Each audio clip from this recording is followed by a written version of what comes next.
बांधकाम साईटवर बांधलेल्या पाण्याच्या टाकीत पडून 2 वर्षाच्या चिमुकल्याचा मृत्यू झालाय। ही घटना लोणी काळभोर येथील रायवाडी रोडवरील गणेश खेडकर यांच्या बांधकाम साईटवर घडली आहे। या प्रकरणी लोणी काळभोर पोलिसांनी ठेकेदारावर गुन्हा दाखल केलाय। प्रिन्स चंद्रकुमार कोशले वर्ष 2 असे मृत्यू झालेल्या बालकाचे नाव आहे। या प्रकरणी बापू शिवराम माने राहणे लोणी यांच्यावर निष्काळजीपणामुळे मृत्यूस कारणीभूत ठरल्याप्रकरणी गुन्हा दाखल करण्यात आलाय।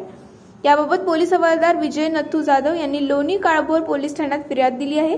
पोलिसांनी दिलेल्या माहितीनुसार रायवाडी रोडवर गणेश खेडकर यांचे बांधकाम सुरू आहे। आरोपी बापू माने हा बांधकाम साईटवर ठेकेदार म्हणून काम करतो। माने याने घराच्या कन्स्ट्रक्शन साईटवर काम करताना दुर्लक्ष करून निष्काळजीपणामुळे अंडरग्राऊंड पाण्याची टाकी बांधली, मात्र पाण्याच्या टाकीवर झाकण टाकले नाही। मृत प्रिन्स खेळत असताना झाकण नसलेल्या पाण्याच्या टाकीत पडला।